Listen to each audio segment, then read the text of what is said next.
to Short Story Boudoir.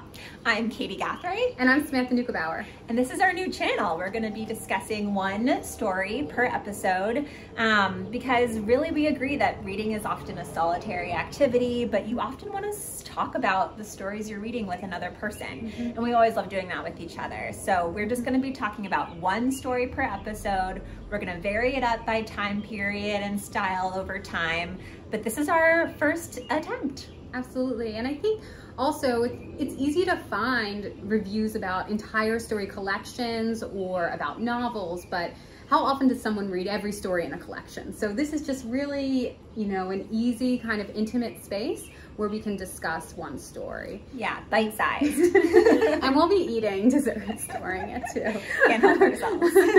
And actually that makes me think of our name. So we're calling this channel Short Story Boudoir because we love the etymology of the word. So, the word boudoir itself might conjure images of kind of lush, ornate settings, maybe Marie Antoinette's movie by Sofia Coppola. But in fact, the word has a longer history and a much more interesting history. It comes from the French word meaning to pout or to sulk. And it used to mean a room where a lady may retire to alone or to receive her intimate friends. I love that definition so much. Me too. All I want to do is sulk in a room with my friends. Absolutely. We're all Mrs. Bennetts at heart, actually, and that's why. Yeah. So let's get into today's story. Also, a note before we start, we will be spoiling pretty much every story we talk about because that just makes it more fun. That's the point of a boudoir anyway. So today we are going to talk about Ghosts and Empties, which is a short story by Lauren Groff. It was published in the New Yorker in 2015, and it's also part of her Florida collection. And it's a story in which a first-person narrator describes the walks that she takes in her neighborhood. She lives in northern Florida. She's the mother of 2 young boys, and she's also a wife. But the first and most salient thing we learn about her is that she's angry. She's really mad, and she's going on walks.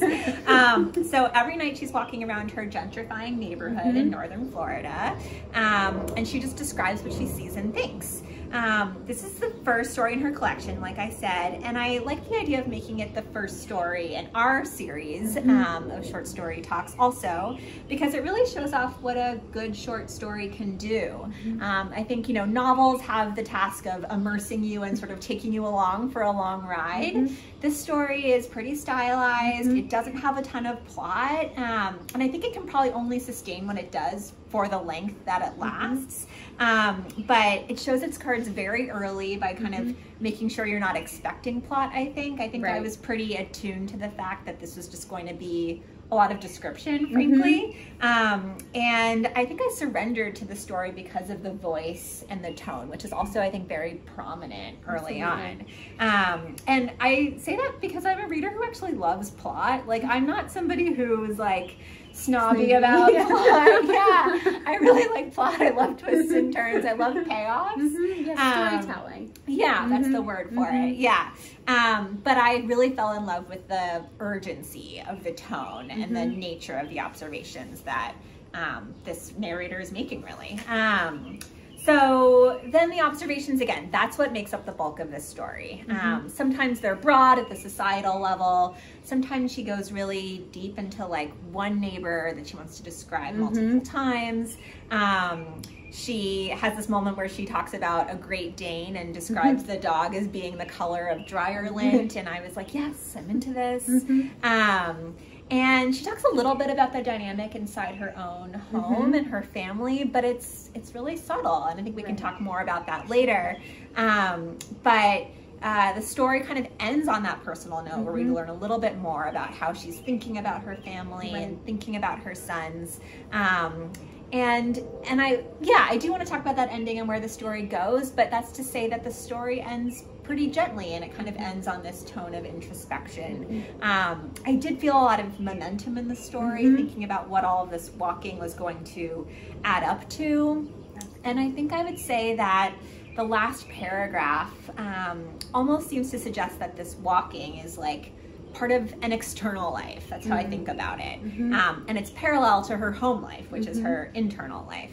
I think both are necessary to this narrator, but interestingly, like, they don't really impact one another. I feel like they are separate but parallel in this story. So those are just some opening thoughts on how I think of this story and what drew me in. Yeah, absolutely. And I think that's a good transition to what I wanted to talk about, which was setting. And when the story started, there's a lot of lush description. She uses the word radiating out to describe the different kinds of houses that are in the neighborhood. So in the core of, I think what was once a more vibrant downtown are these old Victorian mansions. They had ballrooms, etc. And then there's bungalows, and then they're radiating out into the suburbs. And so I didn't know if we were getting a lot of setting just to set the stage for a story that was going to be about interiorities, or is this a story about a place and she wants us to know about this place?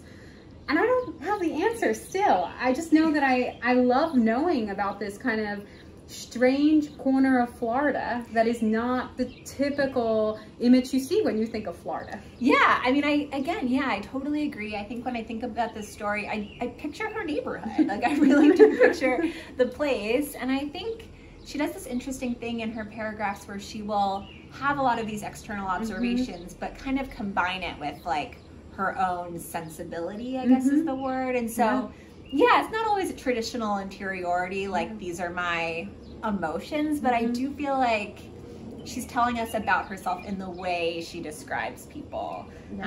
So like she has a line kind of early in the beginning where she talks about how there are these dogs that like were kind of hostile and violent, and she straight up says like these dogs were sociopaths. Yeah. And I loved that because I was like, okay, this narrator is sort of saying what she doesn't think other people will say. Like, she actually has a point of view. Like, she's not gonna just, I don't know, forgive dogs just because they're dogs, and that's the nice thing to say.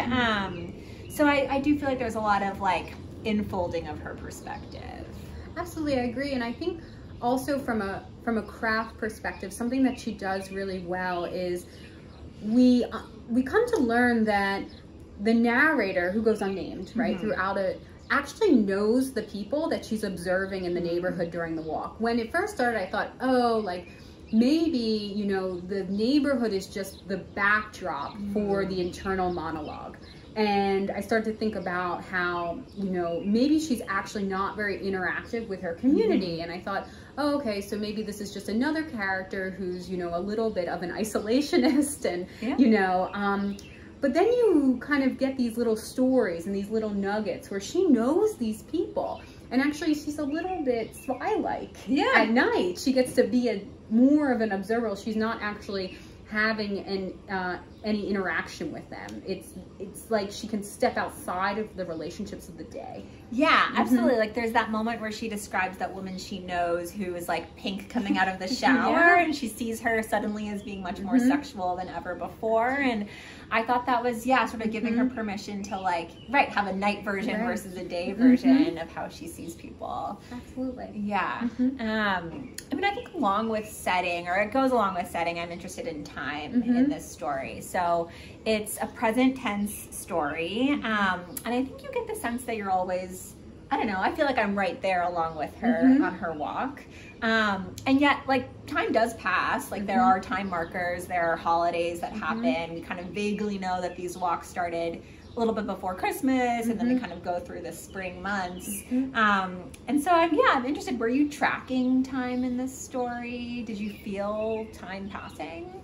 It was really interesting. I felt during my first read, I wasn't as concerned about time passing because, much like you, I felt like I was on that walk with her.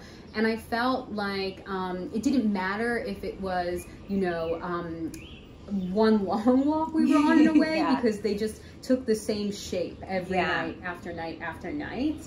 And so it did build up some kind of momentum, which is interesting because in a way, a walk is sort of like our calendar then, right? Like you're going forward, but actually you're going in this circle. Like she didn't go different places actually, right? Like it was always the same. So yeah, I think the time markers were useful for us to know that time was passing. but I don't know if her emotional register was changing actually. Yeah, I agree with that. I mean, as you're talking, I was thinking maybe like the time markers are there, like the holidays, like Valentine's Day, or the weather markers, to like indicate that this is not, the register in which the story takes place is not like entirely metaphorical. Like I think we're actually meant to believe that this narrator is going on these walks. Absolutely, I believe that. Yeah, and yet like I think the emotional register is like eternal, you know. But I think it's like a interesting combination of like it is realism, you know. Definitely. And yet I do think there's like timelessness that's important too here, which is interesting to me. I agree. Well, speaking of timelessness, I think the quote that I'm going to read next that I want to ask you about, I think is very much of the moment in a way. Yeah. So at one point, our narrator, I think she's actually at home at this point, and she's talking about kind of the things she does inside the house, right? And so she says here, during the day, while my sons are in school, I can't stop reading about the disasters of the world. The glaciers dying like living creatures, the great Pacific trash gyre, the hundreds of unrecorded deaths of species, millennia snuffed out as if they were not precious. I read and savagely mourn as if reading could somehow state this hunger for grief instead of what it does, which is fuel it. Yeah, I really like that moment in the story, but it was also a moment where I felt like, oh no, like I'm implicated now. Right. It was interesting because I think you can read a lot of the story as like, oh, this woman is so angry because of sort of like background emotional challenges she's having with her family and her husband, or like the transition to being a mother and a wife. But then you get to that quote where she's like thinking about the climate crisis, and you're like, oh, actually this is quite universal. Like, we all could be angry for that reason too. But I liked that she was admitting, she was talking about it in a way as if to say like, she seeks out this pain kind of, I think there's like a masochistic element to this. And she like knows that researching the, hundreds of unrecorded deaths of species is a dark tunnel for her to go down, but that like, it's all part of the mood that she wants to be in. Like, I think she's like not acting against her anger. I think she's going with her anger in this story. And so I think it's interesting that she fuels it, and it's even more interesting to me that she admits that she's doing that. Like, I don't think it's like the most, it's like not a sanctimonious view of herself, Like, I think she's not afraid there, and in several other points to kind of make herself look a little ugly in this process. Yeah, I think so too, and I feel like maybe some of this attraction to the downward spiral is because it's not monotonous, like the walking and the calendar year. I mean, I really was compelled by that line, like, could somehow sate this hunger for grief instead of what it does, which is fuel it. And she can't do anything, and many of us can't do anything, or we feel like we can't do anything. But we keep reading these things, and I don't know, it's like there's this thirst for movement, even if it is downwards. Which kind of goes along with the neighborhood and different things that she also sees around her too. That's what she's observing. Yeah, and it's like, it's all happening. And I guess you could say at least she's like out in it. And I think there's a question about like, how much does an observational role matter? Like, how much does it matter to bear witness to anything, you know? And like, how productive is that? And I think it's an open question in this story, what like, how productive can anger be, or like reading about these things, or like walking around at night. But yeah, I know I mentioned it in combination with like, her family, things that she mentions and her feelings about her husband. And I'm curious, like, do you feel like that is the underbelly of this story? Like, she sort of mentions like her husband's affair and kind of nods to that, but it's oblique, and I guess I could read that as being like, hint, hint, this is the thing, or I think there are other ways you could read this story. Yeah, so I think to put that in context a little bit, I guess it's about 2/3 of the way through the story.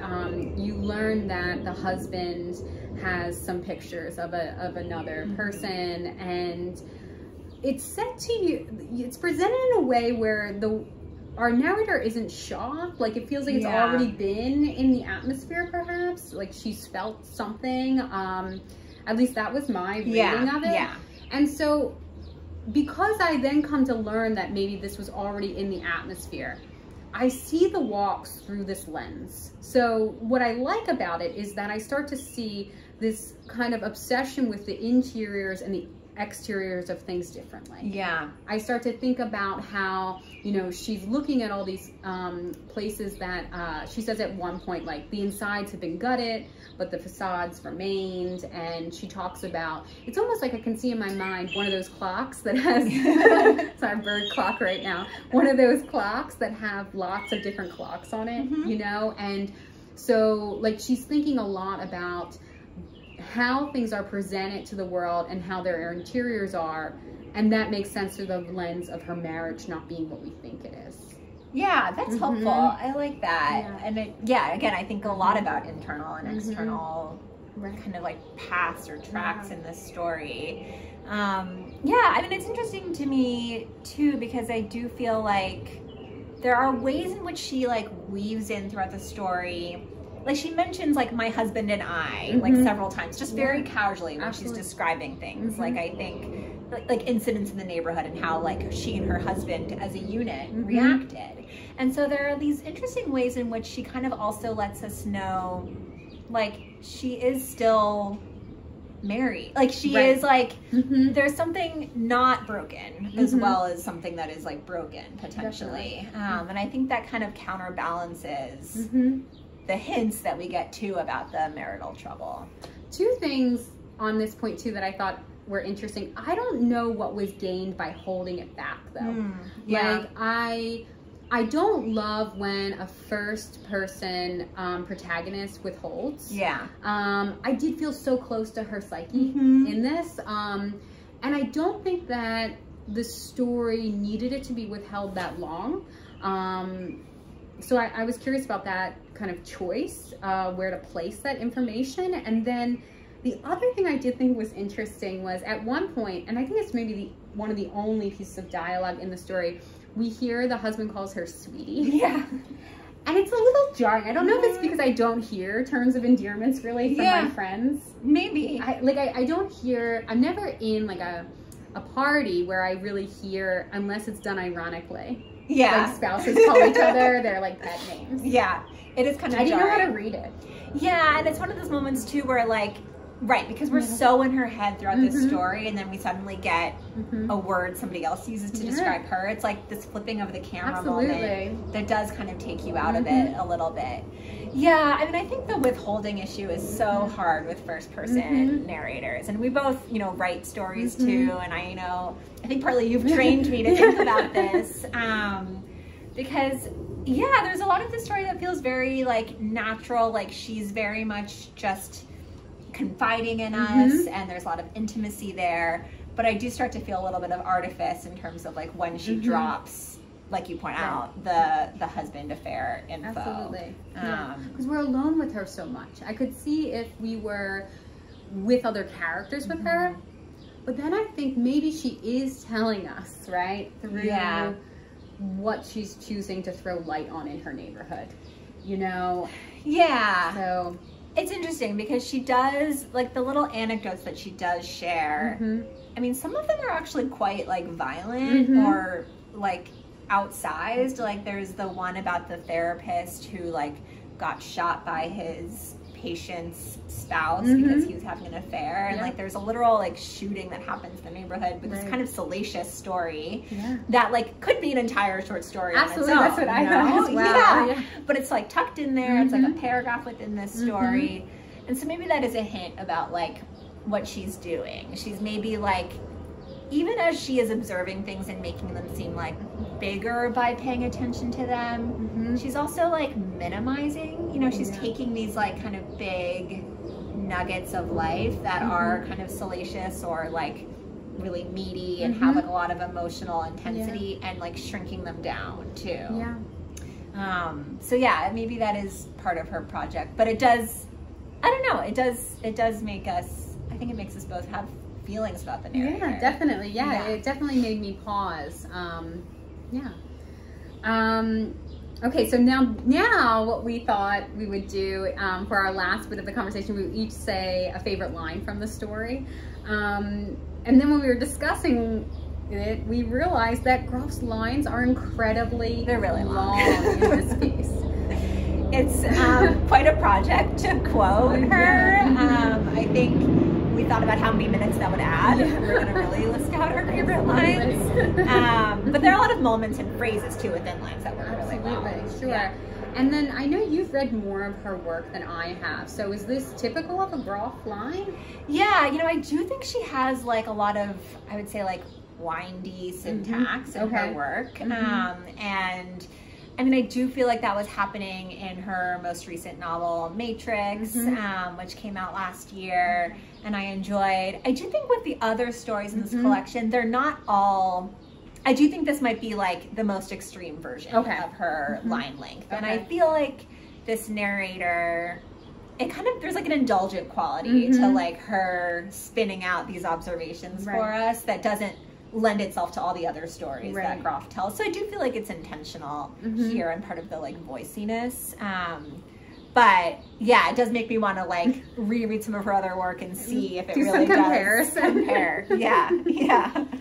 Well, so I'm not actually going to say a line. So I just said that, and then you know I'm lying. But there's a paragraph line that I really like, and it comes early on, and so it's when we're first hearing about the neighborhood, and then she stops and says that there's one kind of building in the neighborhood from the 1950s that has no windows, and that it's different than the others because of not having windows, so she can't, you know, kind of spy through it. And it turns out that it is a convent. It's where nuns live. And she talks about how there's actually this bunker made out of the soft limestone ground. And the nuns, she pictures them. That's what she says. I like to imagine the nuns in full regalia down there. And then she describes what she imagines. And it's nuns, you know, keeping the lights on by, you know, biking and things like that. And I think partially why I like this whole paragraph was that both of these things seem to go together for me in a way, like the bomb shelter grays of like the Cold War era in the United States, and what we know now that they probably wouldn't have been useful for the most part, even if there was, you know, this disaster, and then also religion, and like how both of these belief systems sort of are still somehow like existing in this one space, like safety and like immortality, eternity are together there, and she's attracted to that. Yeah, she's attracted to it, and I love the way it's presented because it's like, it's giving you all those juxtapositions, but like there's no analysis from the narrator, and I love that like restraint, that like she, like the themes are like there, but it's like, that's for like you to sort of think about what you will, and I think that works really well in a story that isn't always restrained, you know. I think it like has some grandiose moments. The syntax is not restrained. The end with the moon. Yeah, absolutely. So yeah, it's interesting where she kind of holds back, I think, on analysis in the story. Yeah, I can almost believe that the narrator doesn't know what I just said. Yeah. Like it's subconscious. And that's skillful to do that. Absolutely. Yeah. So I think that works really well. I already talked about the line I liked about the dogs who are sociopaths. But I do like the ending of this story. And I think short story endings are just so hard in general. A lot of them I think are designed to make you feel like a little bit dissatisfied, but I think this story, like, I really like the way it zoomed out at the end and talked about the way the moon was laughing at us. I thought it was an original image. It sort of was a final opportunity for the narrator to sort of bring herself down a notch or two, and I think it was like a new idea. Yeah, I agree, and I like what you say about, because I imagine some of our viewers will be writers or people who are interested in writing, and how short story endings are really hard to land, and I always think of them as related to food in a way, and think of short story endings are almost sour. Like they're almost like some sour candy, whereas like a novel ending like almost is some like, you know, Russian cake bread or something like warm. And this story manages, the moon is cold, right? Yeah. So there's like a coldness there, but somehow like bringing us back to nature, something that's like not human made. Yeah. Really worked for me. Yeah, I think that's right. And just like subtly, like the whole story has taken place at night on these walks, and I don't feel like she needs to like remind you at the very end that she's been walking again. Like we know that by now. But the moon is like a nice way to be like, oh yeah, that's what's been glowing on her. And I'm this still whole time. out there. Like this is still going. Right. It very much feels ongoing to me, which I like. So that's one of the reasons the story has stayed with me. Yeah, I think it's a great story. I think it feels really contemporary. And I really believe in literature as the archive of what it feels like to be human. And it certainly captures this moment in a way. Yeah, I feel like it is like, it is representing things that we feel and see, and it feels real in that way. Wonderful. Thanks for talking to me Thanks about the for story. talking to me, and we hope you enjoyed being here. I want to eat some cake, so we're going to do that now. Yeah. And we'll see you next month. Yep. Take care. Ciao.